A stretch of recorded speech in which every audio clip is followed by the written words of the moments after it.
The following program was made possible by a grant from Rolex Corporation.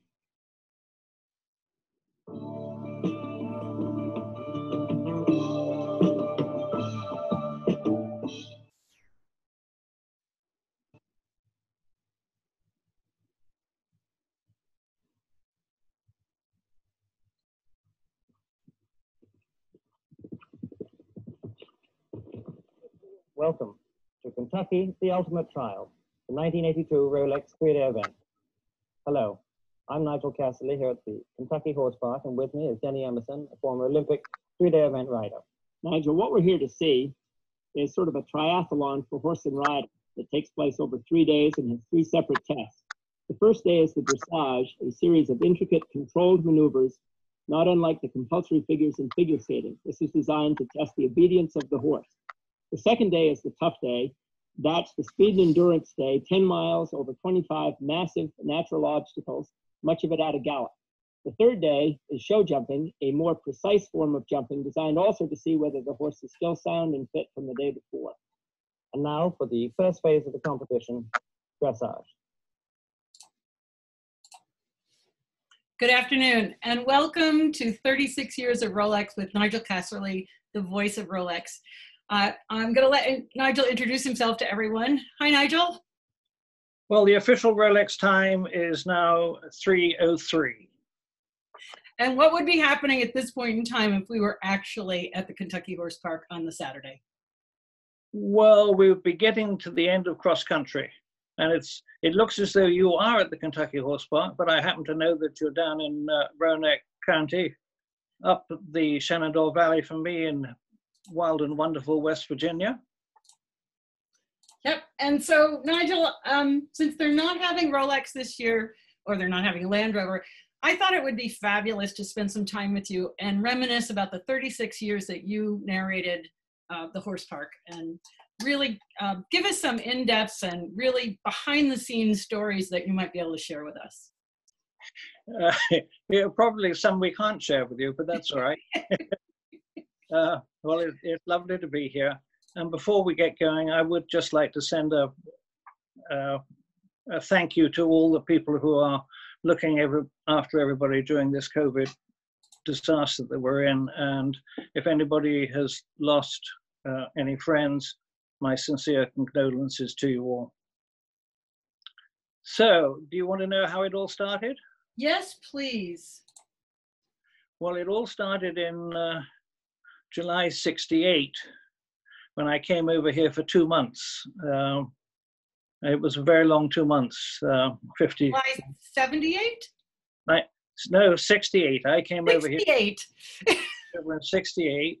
I landed up at Morven Park working at Morven Park as a groom the year they opened, when the first 12 riders at Morven Park had 2 horses, and we looked out, and there were 3 grooms, and we looked after them. And it was a very different Morven Park a few years later when Major Lynch took it over and ran it with 80 wonderful thoroughbred horses. And how I started announcing was that Joe said in May of '74, would I announce the first event that they held at Morven Park? And then I was in the wine trade at the time, having got out of the horse business. And in '76, I rang Trish Gilbert, who was then running the Blue Ridge Horse Trials, which was the selection trials for Montreal, and said, did she have an announcer? Well, I actually said, did she have a... Just froze. And what did you ask her, Nigel? You froze for a second. I said that I called her and said, did she have a commentator for the event? And she said, no, she didn't. So I said, well, I can't possibly do the event unless I come down and see the place. And I went down and met Trish. And as I was leaving, I said to her, well, you do have a sound system, don't you? And she said, no. And I, for some unknown reason, said, well, don't worry, I'll bring one.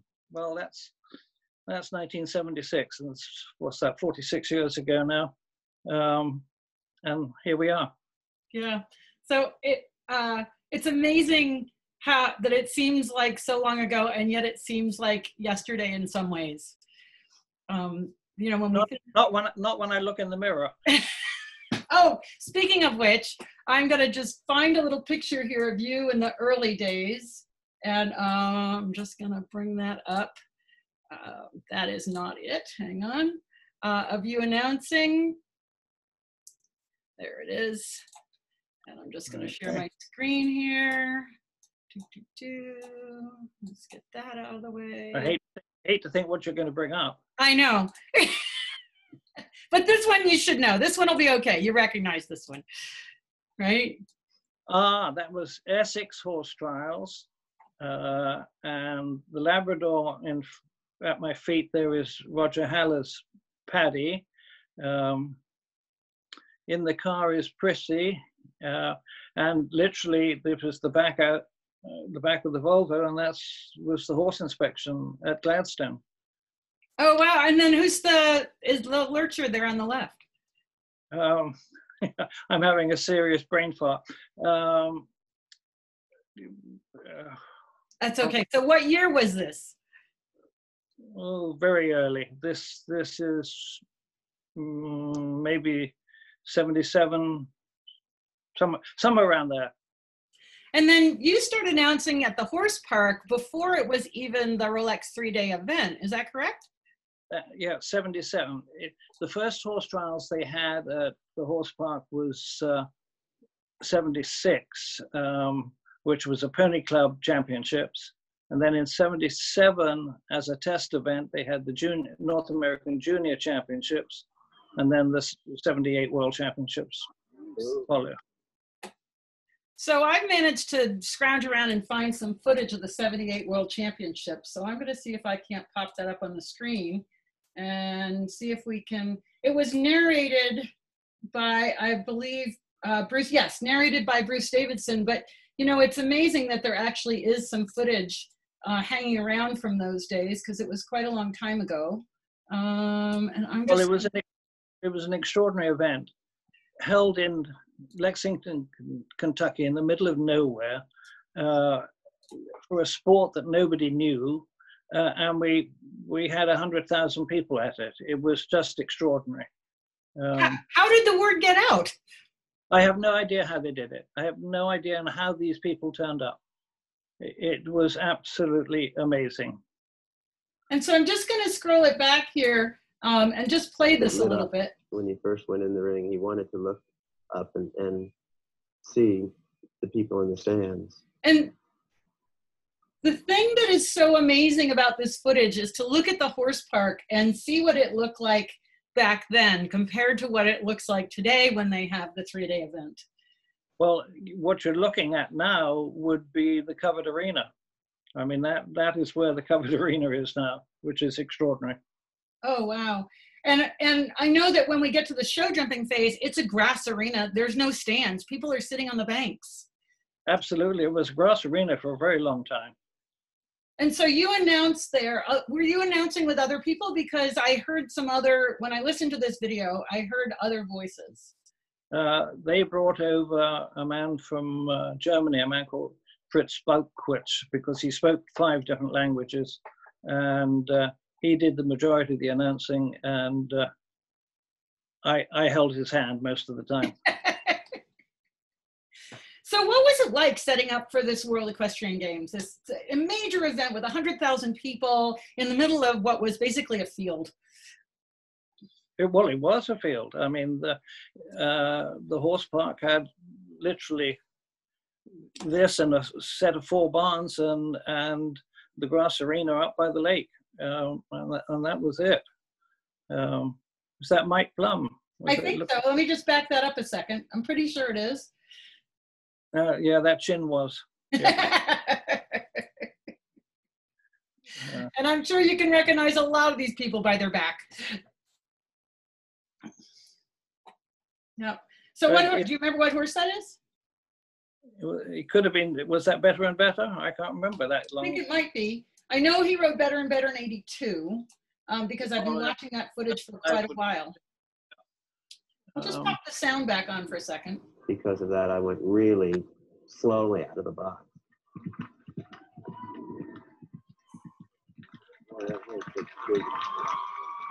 So I believe this is Bruce. I think so, and Mike Tango. Oh, right. I remember that horse. Oh, a wonderful horse. His career nuts. entirely too early. It was a shame. What happened to him? Basically, he got cooked here at the World Championships, and he never. Oh, he was a young horse here, wasn't he? Yeah, very young. Yeah. And back then they had the roads and tracks and steeplechase, which they don't have anymore. So for people who, not everybody's familiar with those phases, how about just kind of giving us a little bit of an overview of what the competition was back like back? That was steeplechase fence. Yeah, I'll just back that up. As solid and as big as that, and that's now what would be in the infield. And you can actually, well, I haven't been there since 2014, but Jenny Lane Crossing, which they don't do anymore. They keep it all within the park. But if you carry on further down the hill where they're going now, is where the thoroughbred retirement place is too. Oh yeah, the Maker's Mark Secretariat. Yeah, Center? yeah. Yep, looks like a bunch of fields. Well, it was all a part of, oh, cracky, what's the name of the farm? When they split the farm there, and 1,200 acres went with the horse park. Look at the crowds. I mean, it's just amazing, the crowds there. And so, like, where did they all? I mean, 100,000 people coming to the horse park to Lexington. I was a grad student in Kentucky from '81 to '86, and I don't recall that there were ever places for people to stay that would be accommodate that. Well, people were staying in Cincinnati. I mean, they were all over the place. It was absolutely staggering. It's just some amazing footage. Yeah, great pictures still. Yep. And I just went rambling around on YouTube and kept searching back to see if I could find anything. And so there's 3 parts to this video. That's 78, and just truly amazing footage that we can all still enjoy. So tell us a little bit about the way eventing was done back then, in terms of the phases and the point of the phases. Very different. It was speed and endurance on Saturday, and you started off with roads and tracks, phase A, which was, if I can got to remember now, 3 to 5 miles. You then had about a mile of walking to come into the steeplechase. And then you did the steeplechase, which was 2.5 miles, if not a bit more. Then you went to the vet box for 10 minutes and then out on cross country. I mean, you're looking at a total of as much as 25 miles. And so the horses had to be incredible. hang on. After steeplechase, you then went out on phase C, which was 7 or 8 miles of trotting. So you had to have a very fit horse, and it was a very different game. I have to say I miss it. There was a reason behind those phases, right? Say again? There was a reason why they had those different phases, the roads and tracks, steeplechase, roads and tracks before the cross country. Well, it was taken from the old military. It was making sure you had a horse that was fit enough to go to war. And so that's how they based it originally. And then you finished up with show jumping, having been in battle all day on Saturday, that you could actually get back on your horse and parade in a parade ground. It was a very, very different game. Yeah. And so you were setting up, did you set up the sound for that event, or was that later when you started to do the sound? They did the sound with a firm in Lexington. They put in, just for the communications from the fences, 22,000 feet of wire, which is about 5 miles of wire. Then the next year, when I did the sound for the first time in '79, I went to use a little bit through a culvert on the in a Bonnie Boulevard, and it didn't work. So 22,000 feet of wire just went out the door. It was extraordinary. Oh, wow. And so basically what you do is make sure that you can be heard so that people know what's going on wherever they are on course. Is that correct? When we were doing the sound, there wasn't anywhere on that horse park that you couldn't hear what was going on. Whether you were in the concessions, in the trade fair, you could hear absolutely everywhere. But it took us 66 man days to set up and take down. I mean, it was an enormous amount of work. Wow, 66 man days. Yep, we'd get there 3 weeks ahead. That's amazing. So I've got a little picture I want to share here, just so people can have an idea of what that's like to set this kind of thing up. I'm just going to hit my screen share. This should not be a surprise to you either. Okay, what year was this? Well, those are neither Rolex at all. One is Old Salem Farm with the amps on the right.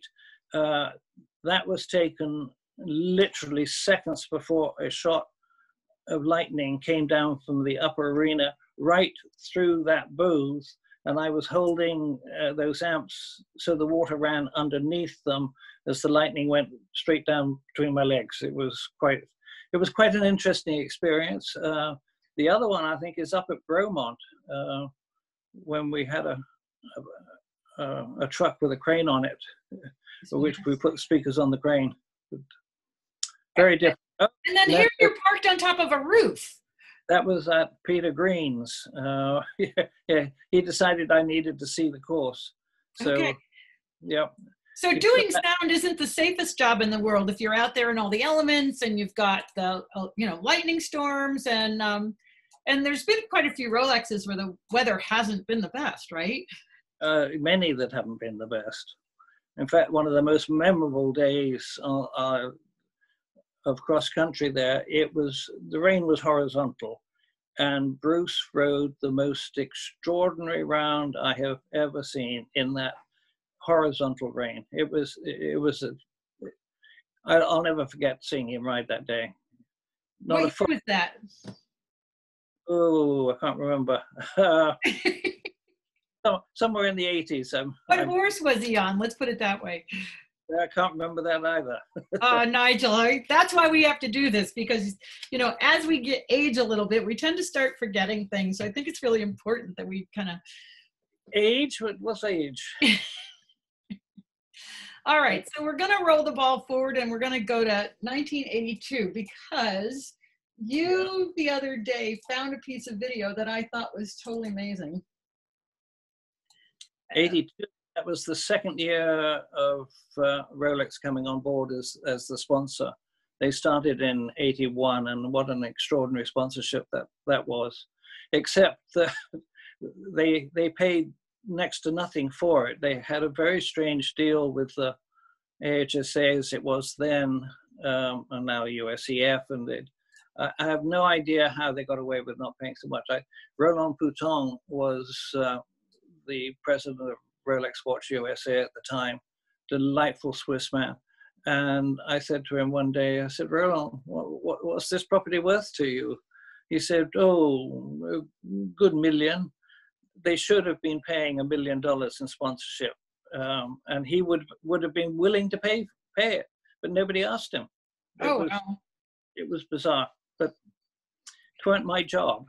But nonetheless, Rolex was the sponsor for how many years?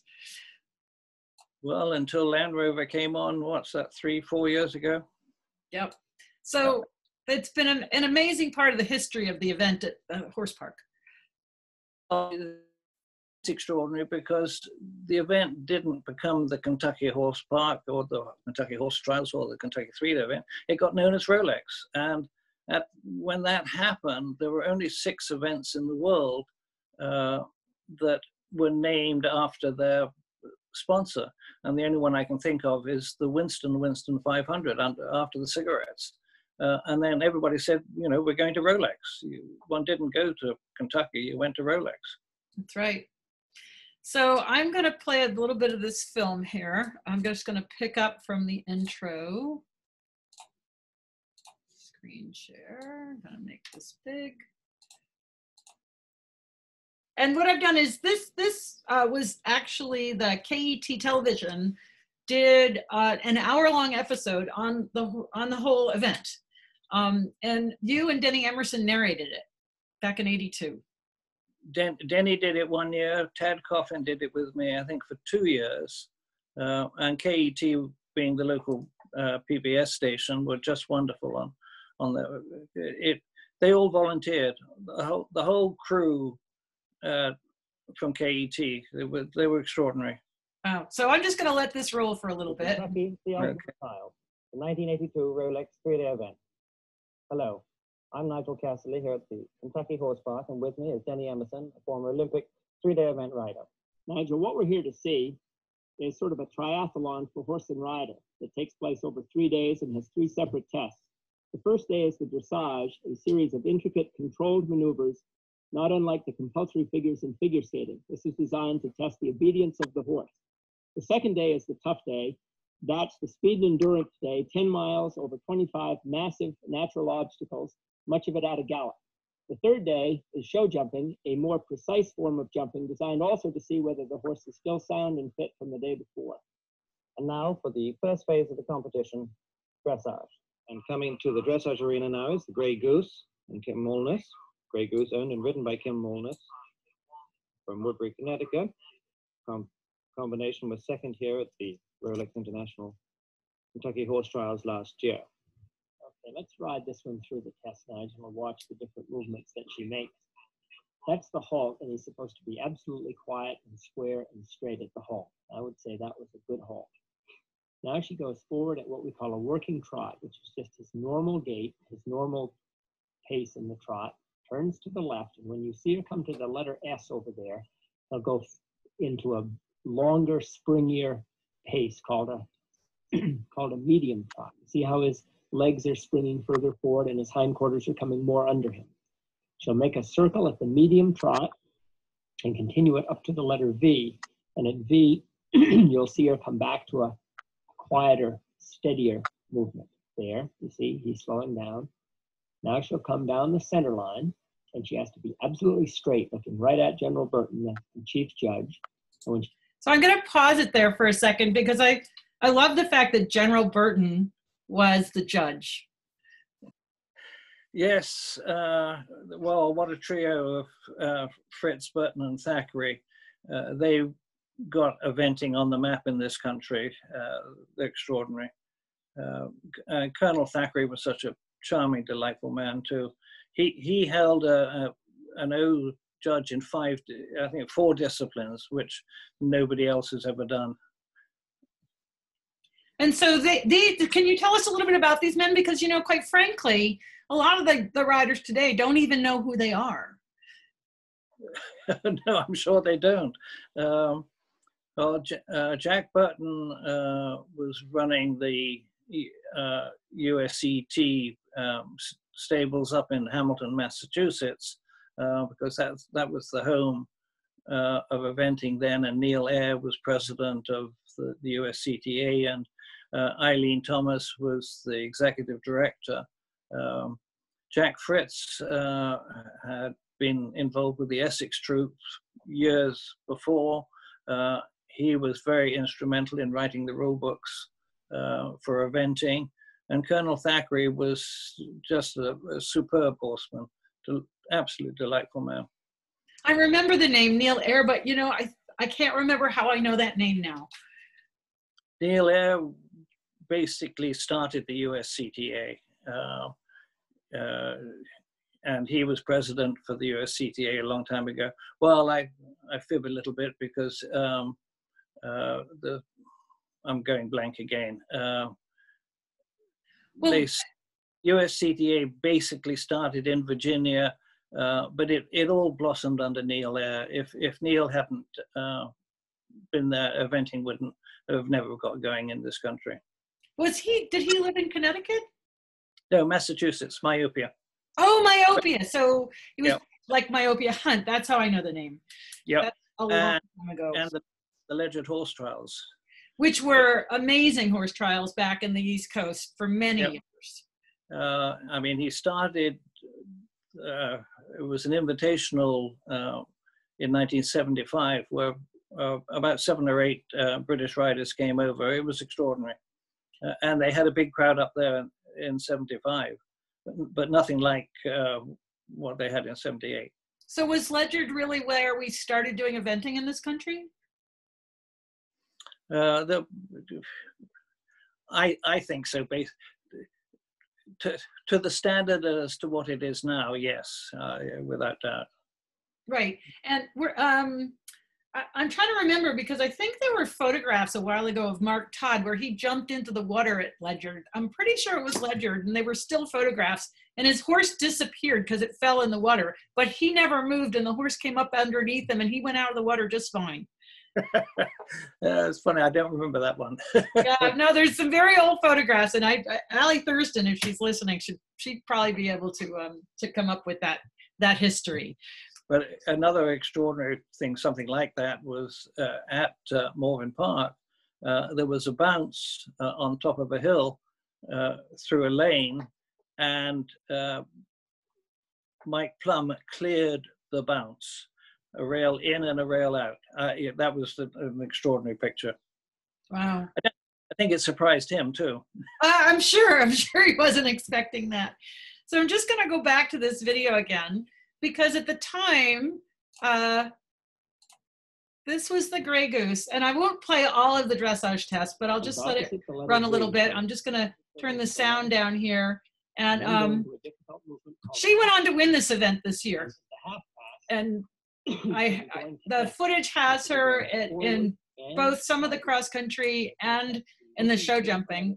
And so, you know, I'd actually know Kim, and I'd met the Grey Goose because I met Linda Tellington-Jones when Kim was getting ready to go to Gawler, and she had Linda Tellington-Jones come to her barn in Washington, Connecticut, and I went up there and met Sally Swift, and that's actually where I met Sally Swift. So I have a real fondness for watching this video, because a lot of my memories and a lot of my history now are tied together with the fact that I met Kim, the Grey Goose, and was with Linda and met Sally Swift all at that one place, and Peggy Cummings back in '86. So kind of extraordinary. The Grey Goose was a wonderful horse, just magnificent. There have been so many extraordinary horses over the last 30 years, 40 years. Yeah, he was one of the tops. And so I'm just going to pause my screen share for a second, and I'm going to move this forward. Well, I'll just run through some of the early winners here. 78, of course, Bruce Davidson won the world, the gold medal. Canada won the gold medal. In 79, Julia Bishop from Canada won. In Poltroon, Torrance Watkins, wonderful little horse. Oh, was that the paint? That was the paint, yep. And then Karowicz won in 81, Grey Goose in 82, when we were then at just an advanced 3-day event, CCI. JJ Babu won in 83. He won again with Dr. Peaches in 84. Sasquatch with Derek de Grazia in 85. Do you want me to continue, or? But we'll just go through the 80s and we'll pause there, because then we'll come back to the 90s later. The Optimist and Jimmy Wofford in 86. Kerry Milliken and the Pirate in 87. Bruce wins again for the 3rd time with Dr. Peaches in 88 and 89. Then Wilton Fair, wonderful English horse, and David O'Connor won in 90. So we'll stop there. So has anyone else won it 2 years in a row besides Bruce? I don't think so. On the same horse? No, because Bruce won in 83, 84, and 88, and 89. And 88 and 89, he won on Dr. Peaches. Correct. Which is pretty impressive to win 2 years in a row on the same horse. Uh-huh. I don't know that anybody else has ever done that. No, and I don't think anybody else has ever won it back to back either. Right. Except for Michael Young in 15, 16, and 17. All with the same horse. Now that takes a lot of doing, and that's really impressive. And that's when it's a proper CCI 4-star then too. Yep. And the last 2 years, Ollie Townend won with the same horse too in 18 and 19. So. Okay, so it has been done a couple of times, but that's a highly unusual thing to have happen. Absolutely. Yep, because there takes so much preparation to get to these horses to this level and to maintain them at this level. And not to mention the expense. Yes, yep. So in the 80s, if you were to say who was the horse that you thought was the greatest horse of the 80s, who would you say? In the 80s,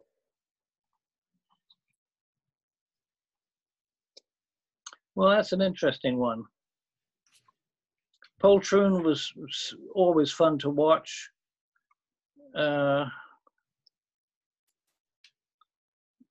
Dr. Peaches was extraordinary. I don't know, there were so many good horses. In the 80s, I mean, I was in Kentucky in the 80s because I was in graduate school at University of Kentucky from 81 to 86. And so a lot of those names that you mentioned are really familiar to me. I've been away for the sport for a while, but like I said, the names are really familiar. And if you were to think about the way eventing was, say, in the 70s to the 80s, what was the biggest change, if there was a change, between the 70s and 80s? Not much change between the 70s and 80s, but it's then when they went to the short format in the 90s, which I think changed the whole sport. Was it in the 90s or was it, I remember it was 2006 because that was the year. Was it that late? Oh, yeah. Yeah, I think it was 2006. We actually had a proper 3-day event that long? We'd have to check. I'm sure that we can check that out. But I remember coming to help you set up in 2006 and watching, and I believe that was the first year of the short format. But we'll do a little fact checking on that. You do some, because and while we're thinking about that, I'm going to go back to this video. Okay? Yeah. And you'll recognize who this is. Well, in 2004, they had the Bayer modified 4-star 3-day event in the short formats. 2004. Okay. 2000. Yeah, it was along with the Rolex Kentucky 3-day event, because that was a Jack LeGoff idea. To go to the short format. Yeah. Which should never have happened, but there we are. We could debate that with a lot of people. And the old timers will say that. Yeah. So here's an old timer. Yeah, he certainly is. Yeah. So I'm just gonna back that up a little bit so we get a little bit of sound. Hang on, hopefully I won't make anybody nauseous here. Ronald Mara from West Grove, Pennsylvania. He does it well. The feet even, excellent. I would say, Nigel, that is one of the better tests we've seen and might very well be one of the better tests of the day. Going to the arena now will be Better and Better and Mike Plum. Better and Better, owned by Mr. Ronald Mara from West Grove, Pennsylvania. Mike, the really seasoned international competitor, I think probably the only man to have ridden in 6 Olympic Games, starting with Rome in 1960. And he competed for a very long time after this. Danny, that completes the first day of the dressage. Right? I mean, how long? He rode well into his 40s. Yeah, so quite a number of years. All right, so we're going to move on here, and we're going to let you talk here on the 1982 tape. So let us now run down the placings after the dressage. In first place is Tom Wilson and Collector's Item. Second, Silent Partner and Karen Stives. Third is the Grey Goose and Kim Walnut with Better and Better. Fourth place is Quality Scope and Mike Plum. We have a tie for 6th place of Cobblestone And Nancy Oh, Bliss and Phil Brogan and Karen Lundy. Saint, a lovely horse. Better and Mike Plummer 8th. Southern Comfort and Torrance Watkins in 9th place. 10th is Grey Tudor and Clarence Stives. And we now go to the Sweden Endurance Derby. What comes up first? Well, the first thing, Nigel, that we'll be looking at is the steeplechase. Now, the steeplechase is the fastest part of the entire event. It takes place on a track, a rolling track with 8 or 9 big brush obstacles. The horses gallop at very high speeds twice around, and when they end, they have a little break before they go on their way to the really major phase of the competition, the cross country. Out of the starting box, having completed the roads and tracks and steeplechase, Willa the second and Derek de Grazia as they come to the first. What's he thinking at the moment, Danny? He wants to get in right to this first fence and get him over it and get him going around this turn. He's got a pretty long run now down to the second fence. What I always try coming down this hill. I'm going to just pause it there for a moment. And one of the things that is so notable about that year was that you could barely see anything. It was so foggy. Was it raining at the time? I think it rained the whole event. Yeah, because it was certainly misty, and you know that always changes the footing. I mean, obviously we could debate whether it's better to have a little misty and a little bit softer than a hard footing in a hot year. But there it was clearly a very misty morning, and we saw the horses going out, and they had already completed their roads and tracks and their steeplechase and the roads and tracks part C, and then headed out on cross country. Yeah, but you have to also remember, back in those days, those of us announcing were in the stripping shed on the old tobacco barn on top of the hill opposite the Rolex stadium. We were looking at a blank wall. Oh. Yeah. I didn't see a horse over a fence, Lexington, for, I can't even remember how many. For years and years, we never saw a thing.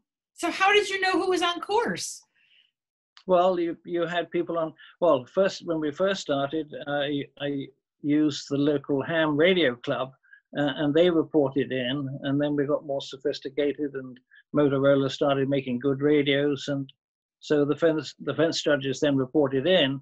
So why I've always called myself an announcer and not a commentator, because we couldn't ever see what the horse was doing, and there are so many announcers that they have a fence in the wood, and they say, oh, they chipped at that one, or they came in short, but you can't say that. You can only say they cleared it or they didn't clear it when you can't see what they're doing.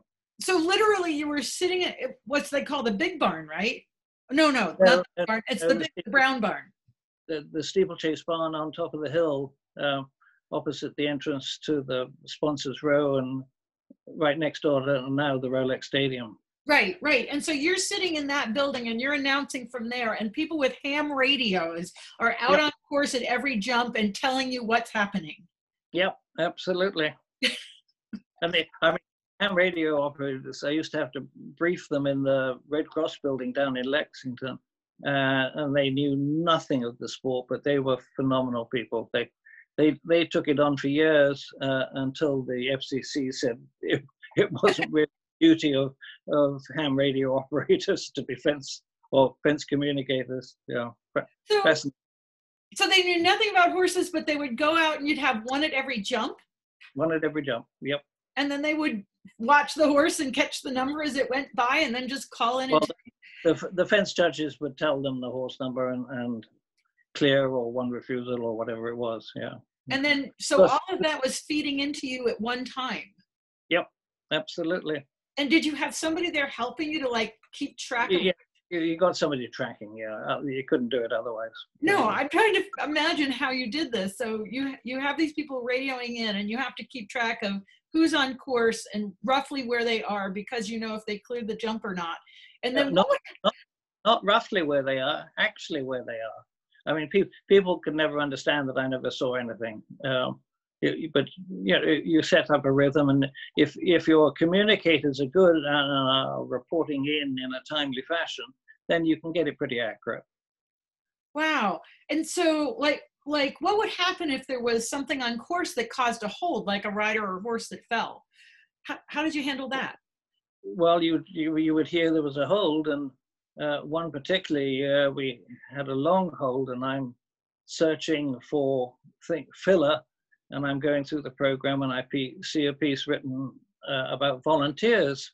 So I read the piece, and it's written by Irma Bombeck, and I said, and the piece written by Irma Bombeck, the syndicated communist. That year was a good year for bloopers. Neil Air knocked on the window, that one, very quickly. Yeah, I bet he did. So basically, if something happened on course, if it was at a jump, at least there was a radio there, and they could radio back to you. And so, were you the one who told everybody to hold up, or was that somebody else in charge? No, that's all on the stewards. Okay, so they were handling that, but the ham radio people were just radioing back to you so that you could keep track of what was happening on course and tell everybody. Yeah, absolutely. Because when you have a hold at one place, you've still got other horses on course. You know, the ones that are after the hold are still continuing until they finish. So it was fun. Yeah. And then, so what happened? You couldn't have the ham radio operators anymore. So what did you move? You moved to Motorola. Yeah. Motorola. Then I wish they had been our sponsors, but they never did. They had too much other business. Yeah, I suppose. So then you just had someone with a handheld radio. Correct. And you had one at every jump. One at every jump. Yeah. And they were simply sound people to radio back to you. Like they weren't stewards and fence judges. They were a separate person. No, it was generally the fence judge that was radioing. Yeah. Okay. And so then that way you could keep track of what was happening on course. Trying to. Yep. So I don't think people really, when you go to an event, and that's the thing, when you go to an event like that as a spectator, you hear the sound and you, so that you know what's going on and you can know who's on course, and so you can run to the fence that you want to see them, especially if it's headed to the lake or the bank. But you don't know, I don't think anyone ever really appreciates what goes into making a good sound, what goes into really making a quality event, and the hours and the equipment involved. I mean, I remember you used to have a huge trailer with miles of wire. Oh, we used to carry, well, the trailer still does have about 5 miles of wire in it. And the art of putting sound into wide open spaces is that you've got to make it sound as though it's only one voice everywhere. Sound travels very slowly at only 640 miles an hour. And so you get a delay. So and people say, well, do you put delay machines on the sound? And I said, no. Well, they say you can't do it. I said, well, fortunately we could, and did for a very long time. Put delay machines on, or just? Yeah, on certain sets of speakers, but it doesn't work that way because the wind changes and the sound coming back to you alters. So you've got to make it like an airport that you walk from one speaker to another. So nothing's ever blasting anywhere. It's all distributed sound. So we're going to roll back to this tape again, and I think we've got some sound we can listen to there. I hope it was a good year. It was 82. We'll see. There's also you and Denny talking, so there's a little bit of both. Well, when we did the KET program, we did the voiceover cross country on Monday after the event. Checks his own stride. So this is Grey Goose, and I believe that's Penny Lane. Yep. Typical Irish horse, banking the banks. I'm just going to play that back because I'm not sure people caught it, that he did bank the banks. We'll just go back here again. Right across the ears. Checks his own stride. Checks his own stride. Up the bank, push off and out the other side. There we go. Both of them. Yep. Yep. They were technically meant to have banked it. Lot did fly it, but they were really meant to have banked it. Well, he certainly did that. He used it well. All right, we're just gonna roll on. So what I've done is I've picked some footage from each of the jumps that they had on this footage, on this film. Yeah, I'm off that. You don't see him dropping his reins or getting loose in these combinations. And he made that look so easy. There was another horse on the film that I actually took out. There was a fall at that jump. The horse came in and... Yeah, I'm trying to think where it was on the course. I think it's down where the old football fields were, which is now where the arena is, the indoor arena. Oh, wow. It's quite open, but then down into some trees, little turn, and around the corner now. I think that's where it was. Yep. You're making me think too much. Hey, it's your footage. It was a long time ago. Yep. And there you can hear in the background, you can hear the PA system. Yep. Right? So I'll just back that up a little bit so people can listen for that. I must have done a good job. Yeah. Hang on, I'll just let this roll for a sec. I'm off that. You don't see him dropping his reins or getting loose in these combinations. Everything is tight and precise and powerful. Mike's 42 years old, which for some sports would be coming to the end of the line, but Mike is just in his prime. Well, there you are. You're saying Mike was 42 then. Yep. And he was going strong. Now she comes back with her upper body, keeps that leg on, drives him onto the bank, leg, and off. I love how Denny rides the jumps. So he's riding every step of that horse over that bank. It's really fun. I've got another horse doing the bank, and what I did with, I think it's this next piece of film, what I did was I did it in slow motion with a couple of freeze frames so people could see just what kind of effort this jump is. So it plays through first. Oh, really well. Right off the top of the tremendous drop. And when you stand up there, looks like you're on the first floor of a house. Yes, of course, that's now the first water on the course these days, since the bank's long gone. Oh, wow. Okay, so there's two water and this is the first water. So we just appreciate the effort of doing this bank. I just did it in slow motion with a little bit of freeze frames here. I mean, look at that leap off there. Yeah, that I was so impressed with this horse when I saw that and I could slow it down. I just thought it was well worth kind of spending the time to make a little bit of a little freeze frame action. This is the toughest fence on the course, I think. And then little stride and a tremendous drop into water. Flashing through, jumping up onto this big bank, caught a hind leg, and over. Beautiful ride. That guy is so good. And so the head of the lake has become perhaps the most popular and most difficult jump on the course, wouldn't you say? Oh, it's probably the most impressive because it's water, and you get so many elements in there that it really makes it look impressive. But the hollow at the other end of the course has always been a difficult fence. When you come back down, heading for home, there's no easy spot on that 4-star or now 5-star course. Yeah, and the water's changed a lot over the years. Now they have the ducks and other things, but back then it was pretty simple in terms of its appearance. Well, they just used timber. They didn't have people carving ducks with chainsaws. Yeah, which is very impressive. I have a good friend, you probably know her, Franny Loftus, who designs jumps. She's designs jumps for Fairhill. Oh, really?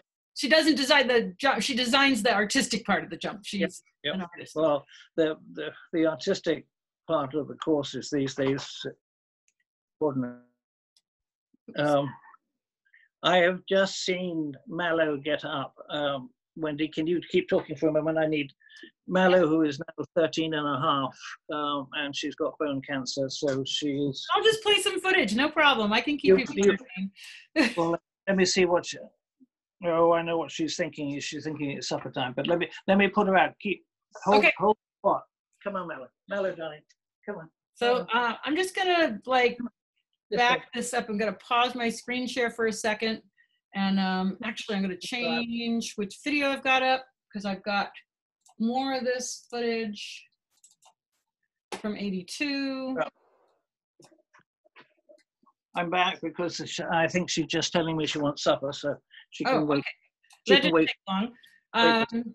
So actually, I'm just going to play. This is from the whole thing. This isn't the cuts. Make that a little bigger. Drop the sound out for a second. Oh, we might want a little sound. And incredible powerful leg. Just drives that horse forward. And you never see Mike out of balance. You never see Mike with his leg anywhere other than right under him. I mean, to me, this is the best cross-country rider in the world we're watching right this minute. Quiet, flowing movement as they go up out of sight. Now down the hill to the water. And Push, drive. I mean, if Mike horses don't want to look at the way you picked up his reins there, and straight away. immediately, and those tight legs, never out of place, and the quick use of the cross. We are watching the best cross-country rider in the world. There are probably 2 or 3 others that are close, but I think this guy is the best. As he checks into the last, or the bench there, not the last. Gets his reins together, checks his watch. This is a pro. This is like watching any of the top pros at whatever sport. Over the last, checks his watch again, and on the run into the finish. Into the finish, still in perfect control, perfect harmony, perfect round. Like, So Nigel, it must have been kind of strange doing the television shows because you were actually watching the footage. Yes, and hoping we were saying what we were saying was right.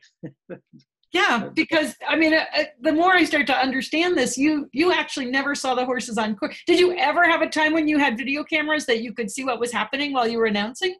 In the last few years, we did. But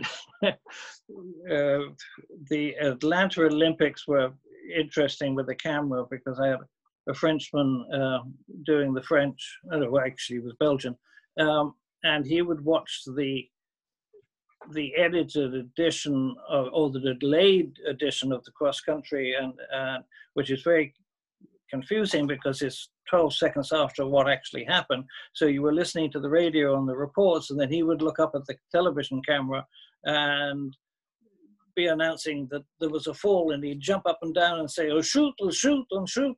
And the horse had long gone by that time. So you have to be careful. It was only in the last few years that I did it that we actually had 5 cameras on course, and we could actually see the whole course. It must have been so strange after announcing for so long without being able to see it. Well, it was wonderful being able to see it. You actually could commentate because you could see what was going on. Yep. All right, so I'm going to go back to this short film because I have a little bit more there I wanted to show people. I'm just going to bring that back up. And wait, I got to get back to my screen share. If anybody has any questions for Nigel, you can just put it up in the chats, and I'm sure that he'd be happy to answer them. Let's see, screen share screen. Clips, yeah. Well, while you're setting it up, thinking of things that happened in the announcing booth, Nicholas Austin, who's an Englishman from Canada, was announcing with me for many years, and Torrance Watkins was about to come out on course, and I don't know why he said this, and he said, "On course now is Torrance Watkins riding Karen O'Connor." Well, that gave us absolute hysterics. We fell apart in the booth. I don't know what he was thinking at the time, but Yeah. Well, she's coming up on this footage because she was there, but not on the little paint horse, but on the big Southern Comfort horse. yeah. So we'll see that coming up. Here's this. Oh, that's Mallow in the background. This is a massive, powerful horse going through here. Yeah, look at the hands. Beautiful hands. Of course, I think Philip Dutton has the most phenomenal hands of anybody. And so here, I'm just going to back this up so you can hear what Denny's saying. Yeah. Because this is Torrance. No, Terence is in the yellow. Really Yeah, that's what I mean. She's coming up. huge tests. I think the problem is him is keeping him under control.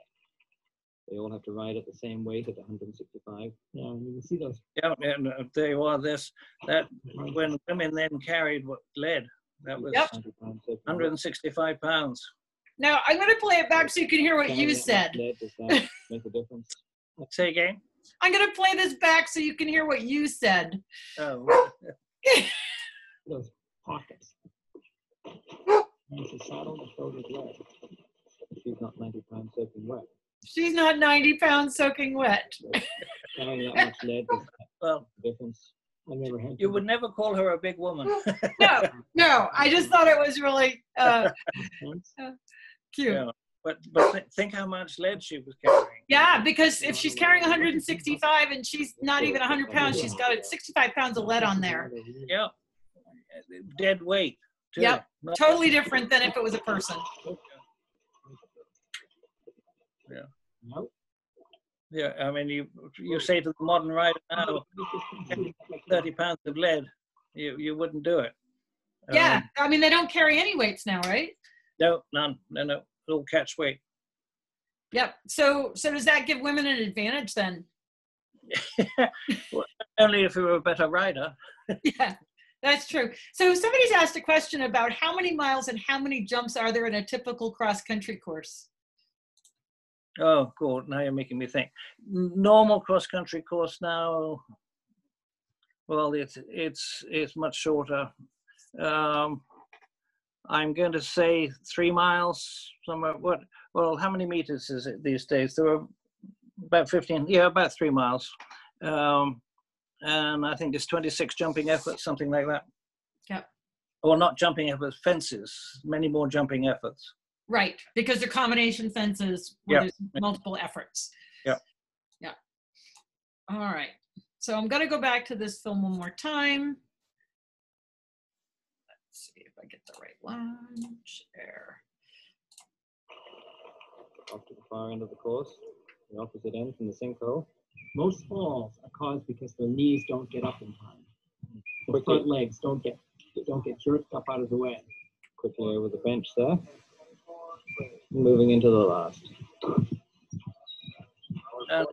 Nicely over. And Nancy looking at her watch, see what her time is. I think she's pretty early. The horse still has got plenty of run and in safely. Now she drops her stick. Getting ready to drop her stick because that helps. But the fences then were much more straightforward. They're now so technical. I don't like the way that people have to gallop like a lunatic between fences to be able to make the time, and then you have to show jump the cross-country fences. It's such a different game. And then we had the problem in I think it was the early 90s, where they were making so many unjumpable fences all around the fence. Sorry, I've got a motorbike going by. Yeah. The horses were confused. They couldn't see the wood from the trees, basically. Yeah, so it's really changed a lot from the beginning where, I mean, basically we didn't have the ability to create the kind of complex jumps that we have now. We didn't have the ideas of it, more the technology. And it was a lot less expensive to build too, because now the cost of building a cross-country course is just ridiculous. Right. Yep, they were just big, bold fences, a lot of timber, you know, pretty straightforward back then. Yep. All right, so let's see what I've got. I'm sorry, you've got Mallow in the background talking for supper. Yes. So I'm trying to figure out, I'm going to show you this picture, what year this is. Okay. You sent me this one, so I hope you know. That is actually at Ledyard, and that's Eileen Thomas. And I would say that was probably 79, somewhere around there. Long. So the early years. Yes, very early years. I never knew you with a mustache, so. Well, I had one for 19 years. Oh, wow. Okay. And so in your lifetime, how many events have you announced? Oh, haven't got a clue. because I, you know, did not just eventing, dressage, pure dressage, driving. I can't think. Yeah, long time. Hundreds. I'm just going to show people what it's like to string wire. Yeah, that was a long time ago. That was horse trials at Joanna Glass's right next door to the Radnor 3-day event. So it involves a lot of climbing of poles. Poles and trees, but as somebody said to me who was helping me one year, I think it might have been Nicholas Austin, he said, I never thought I'd get paid to climb trees when I'm 30.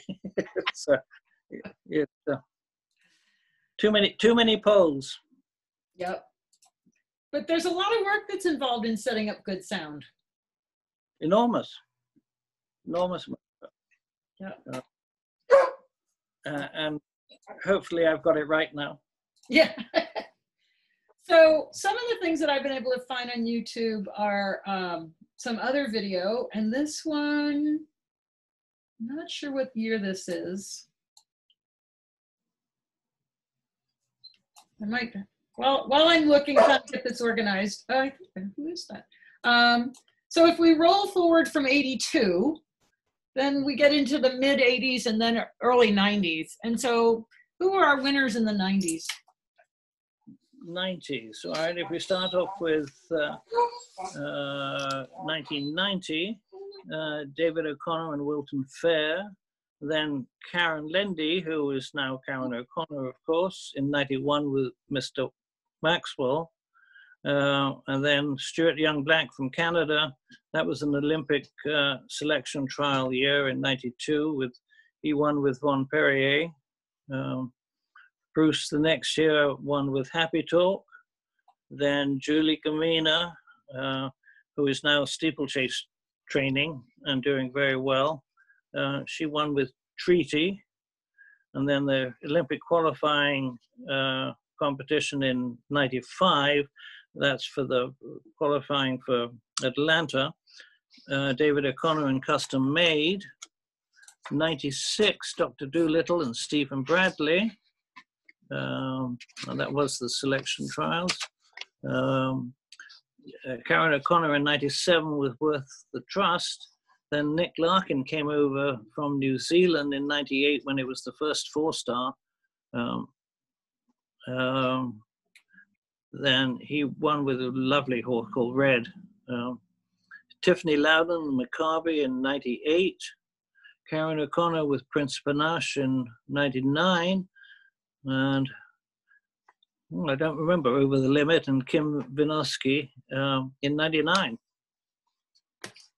So one of the things that I found fascinating is I really can't find any footage from the 90s. Like I can find the 70s, I have your tape from the 80s, and then there's like this blank spot in the 90s where on YouTube there isn't any footage, and I was trying to scare up some footage so I could have a little bit from each decade, but there really doesn't seem to be anything that I've found so far that that is the 90s.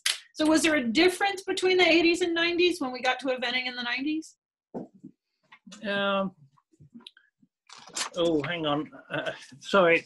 That's okay. I can go back to playing some footage while you're taking care of the dog. Oh, I actually just still saying it's supper time. Sorry. The 80s, well, as I said earlier, that the 90s, the fences became complicated looking. It was just they put so many unjumpables in there. It was not a good time in eventing, as far as I was concerned. But then it's changed again and is now very different. Yeah. So what I did find here was just as a comparison. Let me see if I can roll this forward. I found the head of the lake. Yeah. Today, this is in 2007. I'm just gonna screen share this. I saw a note just a while ago as to when NBC started doing the event, and I can't find. Oh yes, 2004. That's why you're missing the 90s.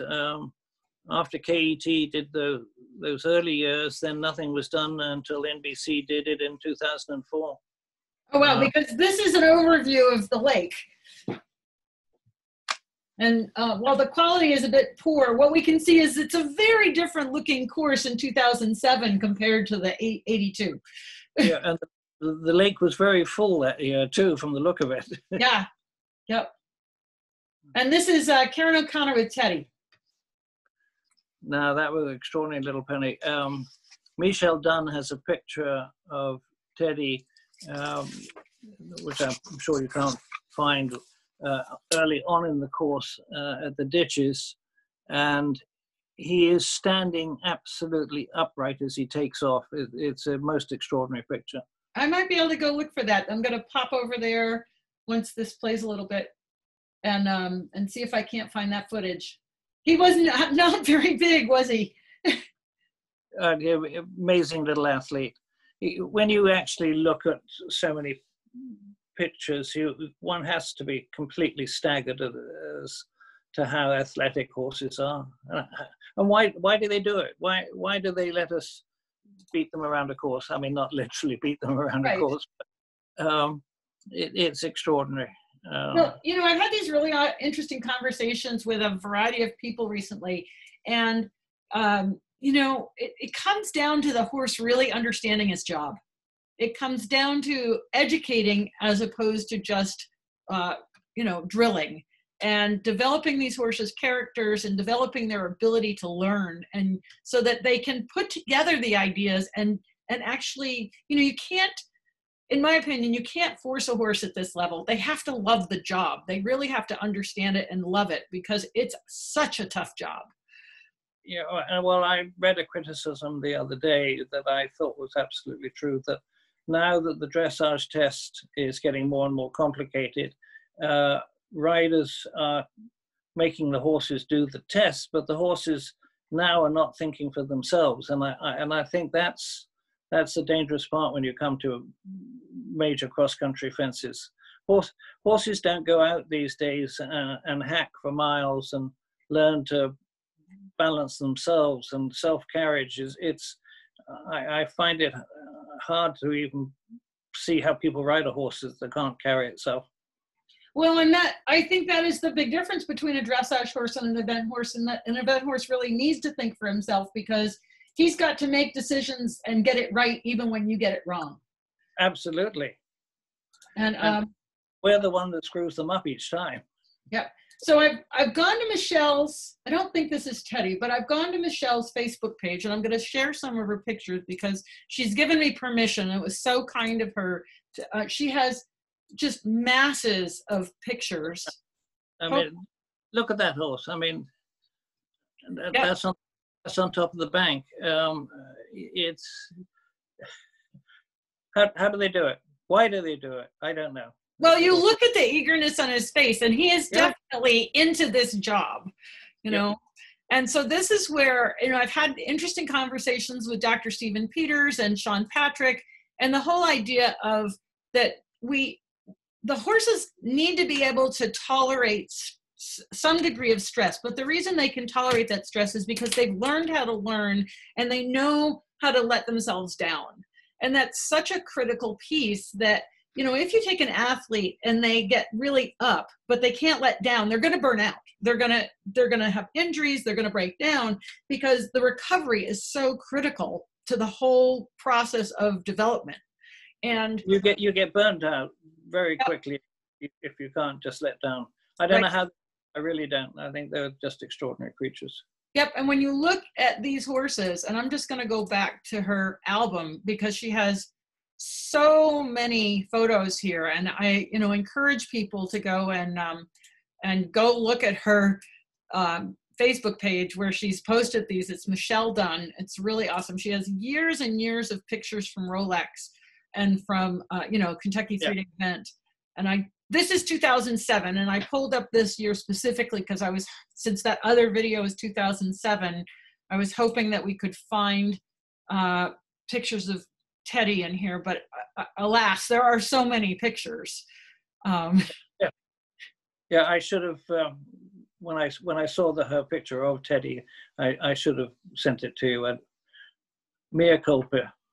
That's okay. But again, you know, you look at the enthusiasm in this horse, and you know, I always find it fascinating when they want to talk about the happy athlete, because I don't know anyone who's actually running a marathon that's smiling. I've not seen anybody. Right. And as you can see on this face, you know, this is it's in a really, there's an intensity about an athletic performance. And there, you know, he's so fortunate because the horse hangs a bit of a leg, but he seems to recover okay. And the thing is too, he doesn't know what's coming next. He's never seen these fences before. No. I mean, when he lands on the other side of the fence, there may be another fence 10 feet away. I mean, he doesn't know that at the time. It's extraordinary. Yep. But again, you just look at how eager this horse is to get on with the job. His ears are up, his eyes are up. He's clearly got some sympathetic, because you have to have activity. In other words, you know, if you never have some sympathetic in your nervous system, you're never going to get off the couch. So these horses are trained and developed and prepared to have the level of intensity necessary to do this job.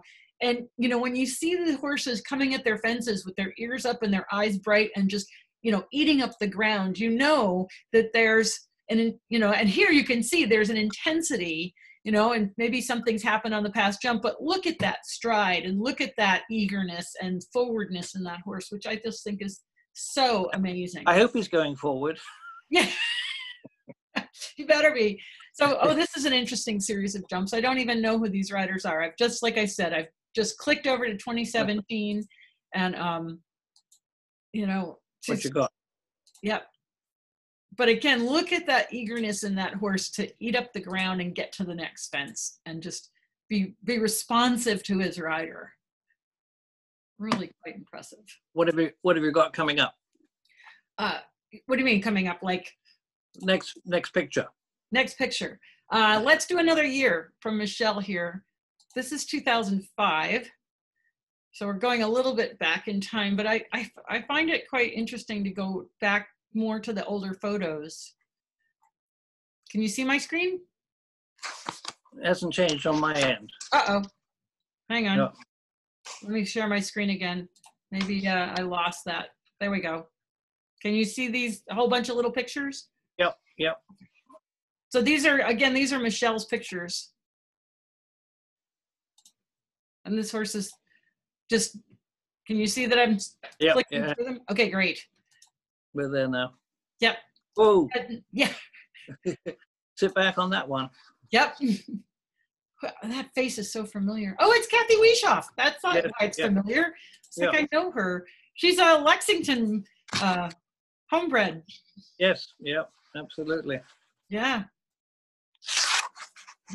Really impressive. So as we move forward in time and we go through the 2000s, who do you have for winners then? Yeah, where to start? 2000, Blythe Tate from New Zealand with Welton Envoy, another Welton horse bred in England. And that began the event solely as the 4-star in 2000.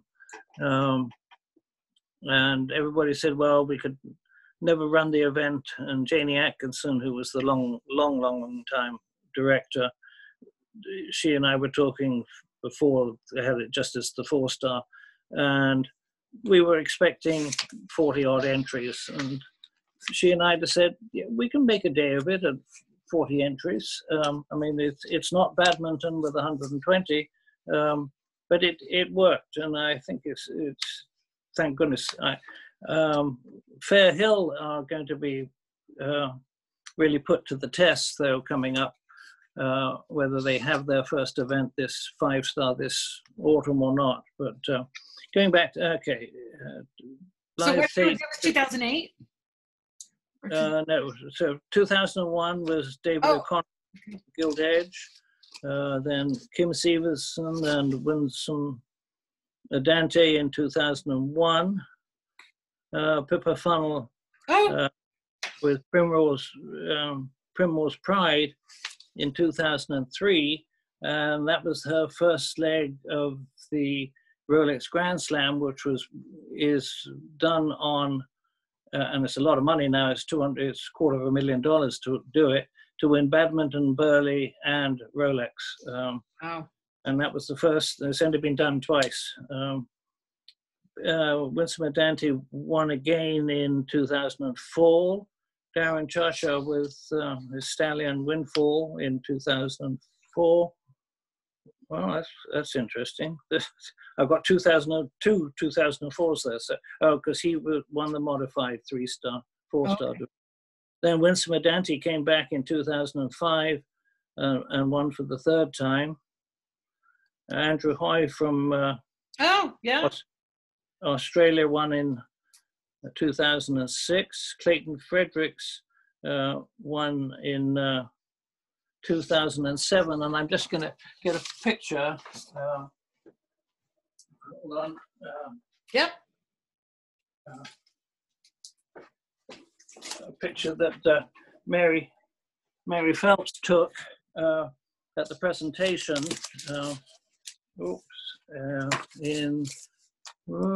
Can we see it? Oops. Hold it up a little higher. Oh, there we go. Oh, awesome. That's a great picture. Yeah. My hair was as long then as it is now, but we didn't have. Yeah. All right. So where were we? Clayton Fredericks in 2007. Philip Dutton has his first win with Connaught in 2008. Then Clayton Fredericks' wife, or ex-wife now, Lucinda, won in 2009. And then William Fox Pitt has his first win in 2010 with Cool Mountain. Mary King, also from England, was 1st and 2nd that year, which is that's an accomplishment. Wow. With King's Temptress. 2012, William Fox Pitt with Park Lane Hawk. Andrew Nicholson comes back again and wins with Kimbo. William Fox Pitt in 2014. Then Michael Young had his hat trick at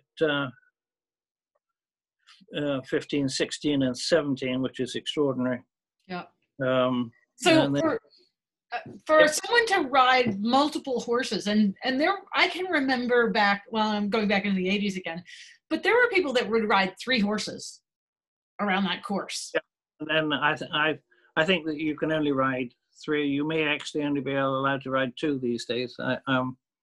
But did anybody ever ride 4? That would be just unbelievable. I think, to be honest, I seem to remember back in when it first became the 4-star, Philip may have done, but I can't remember when the rule change came as to the maximum number you could ride. But the scheduling must have been a nightmare. Yes, but luckily the courses are long, and so you take up a lot of time that way, and you can make it back. But a quick change around for the grooms. Yeah, because to keep that many horses going and have them at that level of fitness, and then to ride them, the level of fitness that the riders needed was just. Oh, I mean, even if you go just a 3-star horse trial, something like Red Hills, when Philip will ride 3, 4 horses all in different divisions, I mean, he lands up doing 30 miles easily. Wow. Just on cross country. That's not roads and tracks and steeplechase of the old days. I mean, it's, right. That's what I'm thinking, is when it was the full on with the steeplechase and roads and tracks, to do 3 horses, you're out there for hours. Oh. Yeah, you didn't do that. You might have done 2 horses in those days. Okay, but not 3. Yeah, because no. I just don't think there's enough hours in a day. Well, not enough wind in the. Yeah. Oh, you froze up a little bit. So Nigel, I'm sure you have some interesting sort of behind the scenes stories of things that may have gone wrong or not, been a little bit dicey. Well, apart from the syndicated communist, that same year, the Japanese were using the event as their trials for, must have been for Los Angeles. and I knew the Japanese ambassador was coming to give an award. So I got together with the Japanese boys and we got his name out phonetically, completely and utterly. Well, as would happen, I looked down at the sheet as I'm starting the announcing, and we come to the award for the leading lady rider. And guess who's giving it? Well, the Japanese ambassador. So not once, but twice does Nigel say, and now for the award for the leading lady rider. Then I look down at his name phonetically in front of me, and I can't say His Excellency. It just doesn't come out. So I had to land up saying, Mr. Ambassador from Japan. And I went down the stairs immediately in the old booth, and he'd gone. So that was not a good year. And then the other really bad year was when William Fox Pitt won, I think for the second time. I went to play the national anthem, and I had the CDs set up just behind me, and someone had come into the booth, and I went to reach for the CD for the national anthem, and this person handed me a CD, and I didn't look at it, and I knew which track I had to play, and it wasn't the British national anthem. So he then hands me another CD, and again, I think I knew which track I'm meant to be playing. Well, it turned out to be the Albanian national anthem. So William never got God Save the Queen. It was very embarrassing, to say the least. Especially as a Brit. Yeah. But yeah, you hate to think of the chances of saying the wrong thing are quite considerable. Well, and I know that you're actually dyslexic, so you know, the ability to actually keep things straight has been very impressive.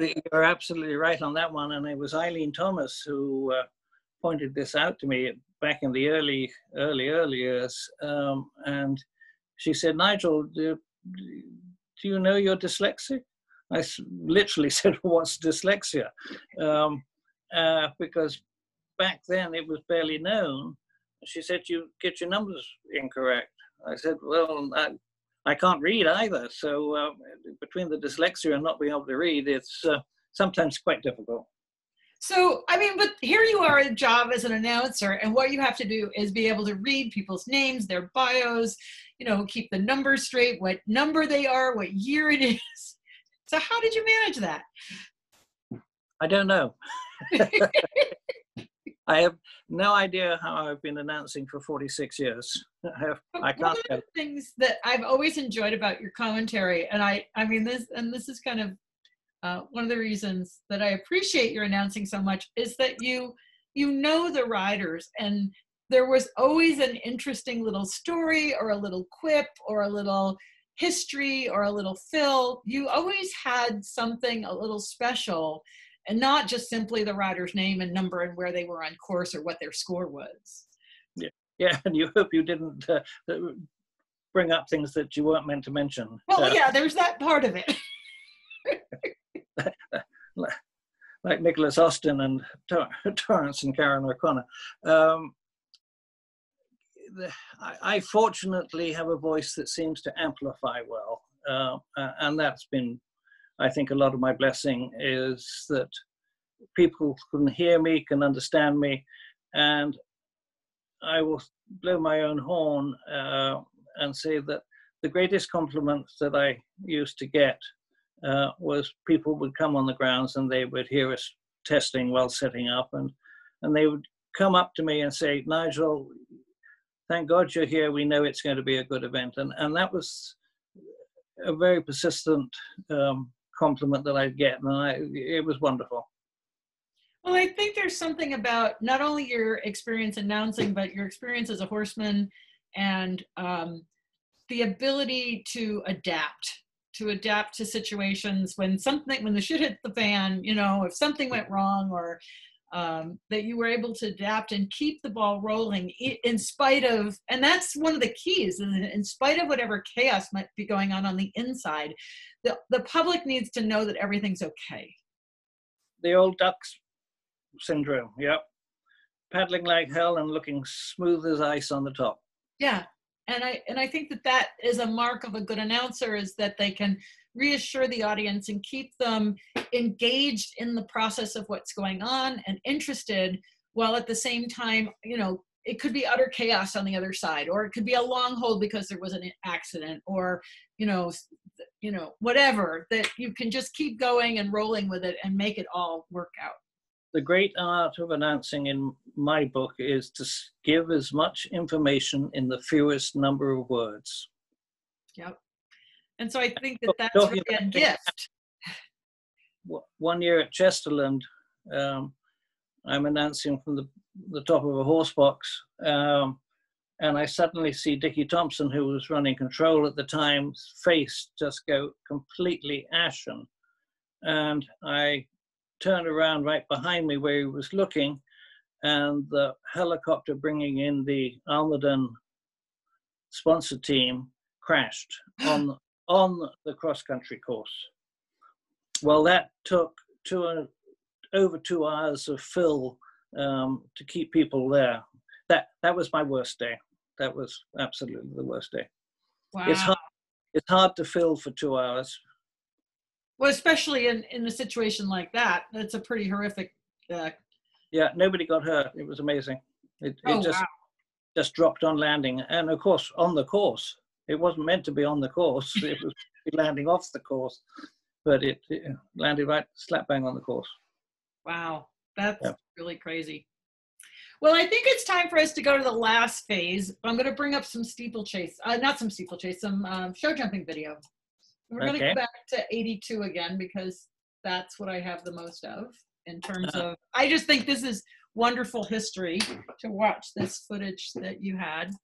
I'm going to screen share. Well, I got hold of KET this week, and they're going to, we did, I think, 3 programs. They're going to try to find them, and we'll get them up and on the air that people could then get them.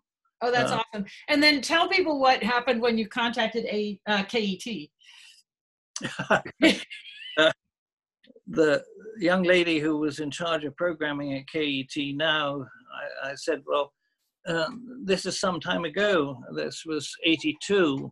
If you could find it, I'd be grateful. And she said, well, I was born in 89. I said, yeah, you probably didn't know it when it happened. I know. Sometimes it's kind of a rude awakening to people say that they weren't even born when you were in the prime of your life.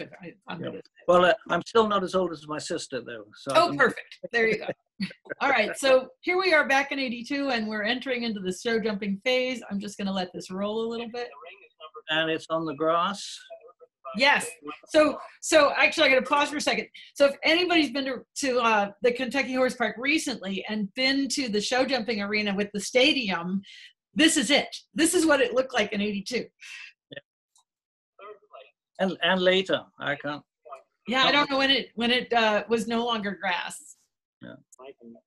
It was a lovely arena. For the last 2 years. 1980, he won the event there, and then last year he was second at it. Now this horse, better and better, has represented the United States in and all Mike, of the Olympic competitions since 1960. This combination of better and better and Mike won the individual silver medal in the 1976 Olympics in Montreal. That's when the Americans won the gold medal there. And this has got to be one of the most experienced combinations. And so as he comes around this corner, the big barn is behind the audience there, the big brown barn. I didn't see that. That was the old tobacco barn, right, where we used to do the announcing in the stripping shed. Yep. Real young horse then. Yeah, because you'll see him swing around and you'll see the lake. At the highest level. Swinging very wide there for. See, so there's the lake, so that's south. Mike probably felt the horse needed that long approach No. But it was a nice undulating show jumping course. It 2 points for gave the course a go.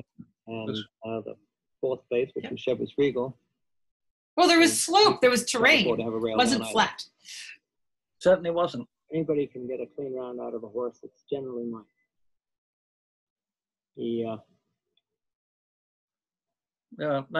Nice to see jumping on grass. Yeah.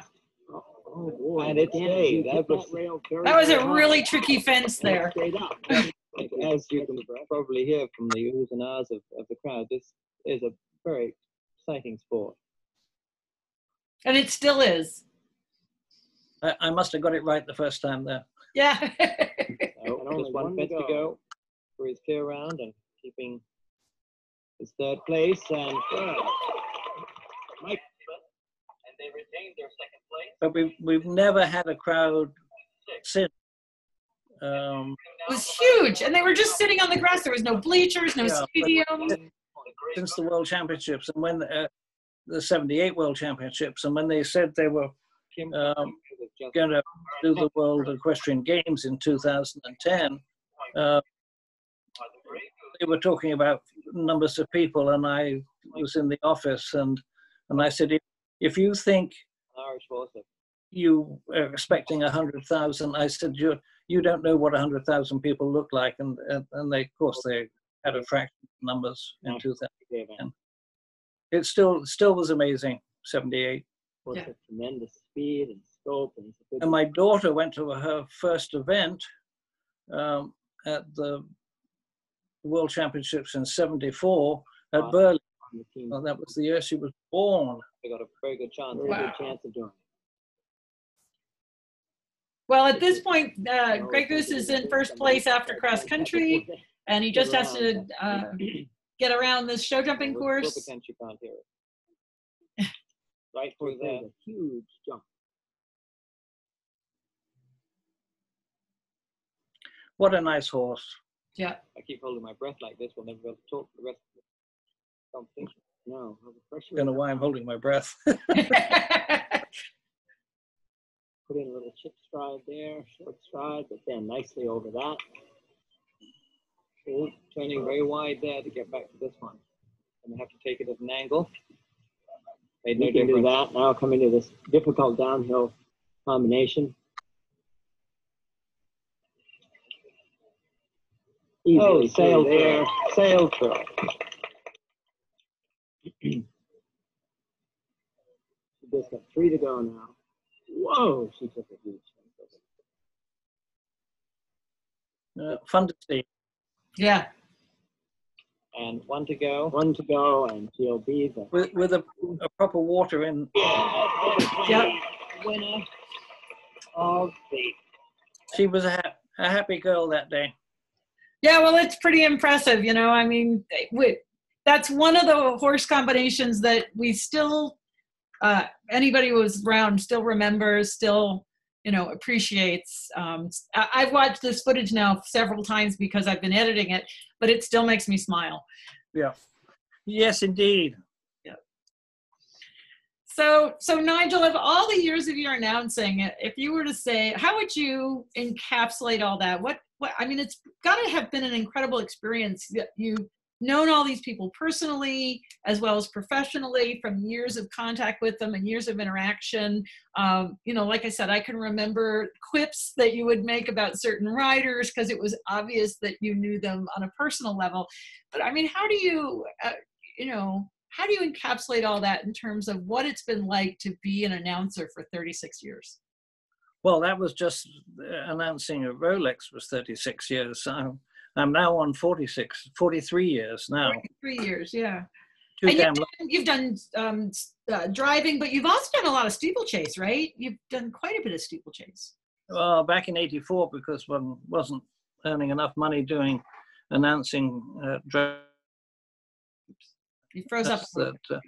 because they didn't all need big sound systems, but steeplechase meetings needed big sound systems, so we could then charge a reasonable fee to put steeplechase sound in back in '84. So yeah, I've done a lot of sports, been very lucky, met a lot of wonderful people, had a great time.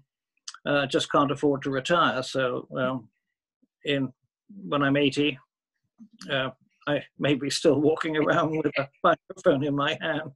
But you know, your voice really hasn't, it's interesting to listen to your voice now and listen to your voice then, because actually, you know, your quality of voice seems to have maintained itself. That's the wine. Yeah, okay. And I'm not saying the quality of the wine, it's just the wine. Just wine, yeah, yeah. No, it's been pretty incredible. And, you know, like I've known you since '92. Like I said, we met at the Pony Club Nationals down in Lexington. I remember my team, I was a coach for Wilton Pony Club at the time, and we had a viral outbreak, so the team couldn't come down. And so I went down and volunteered because I already had booked my flights and everything. And I walked into the office, and that's how we met. And so I just walked into the Pony Club office at the horse park there and volunteered my services. And you know, it's been a pleasure to have known you for all these years. I would say likewise, absolutely. Yeah. And your career has taken some changes of being from instruction to surefoot, and I don't know how you've done it all. Sometimes I don't know, but you know, it's the one thing we have in common. Well, we have more than one thing, but the horses and the passion for horses and the desire to see them excel and to see them being able to do their job really well and enjoy it. I just think that that's such a critical part for me, is that, you know, like you say, it's amazing that they do this for us, and it really is, but it's that you watch these horses and they get something out of this too. They're not, you know, they wouldn't do it for us if it was. They wouldn't. Yeah. If they did, they'd be totally nuts. Yeah. And I like to ride a horse that's nuts. Yeah.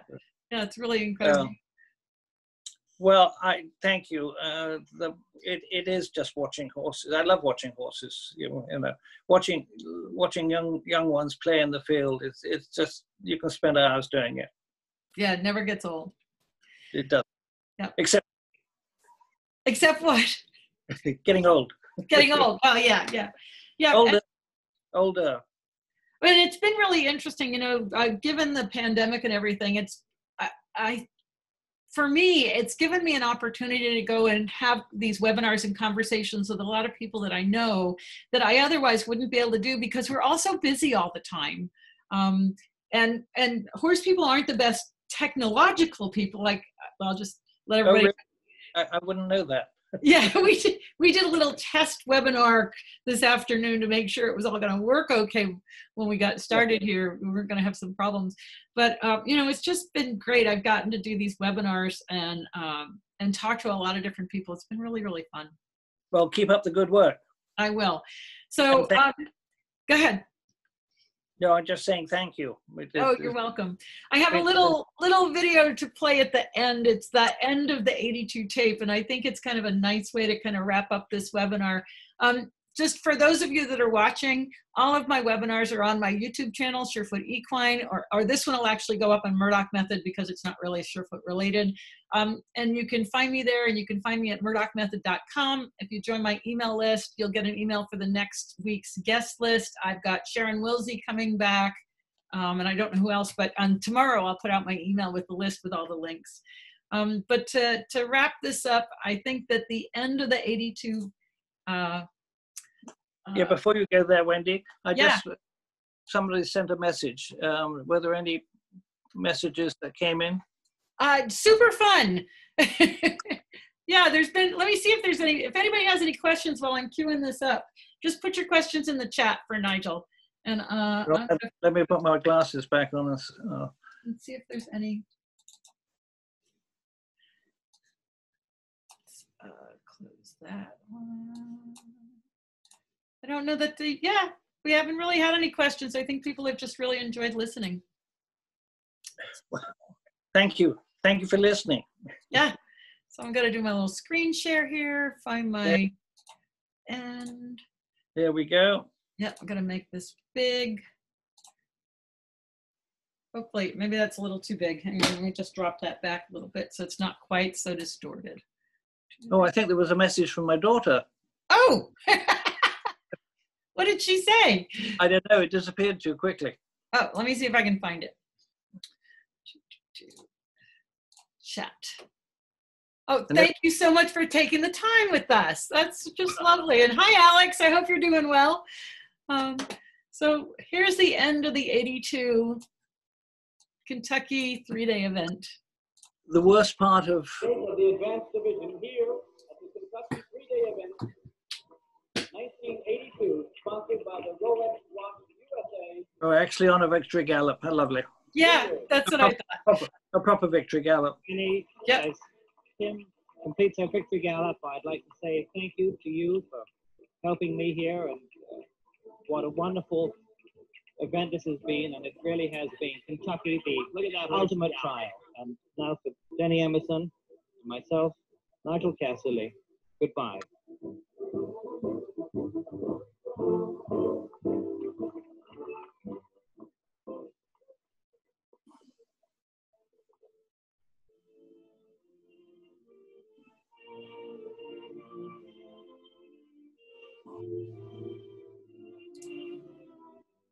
There we are. Wonderful. Wendy, thank you. Thank you so much, Nigel. It's been a pleasure to have you as my guest, and stay safe. And you too. We'll talk soon. Okay. Bye for now. Bye-bye.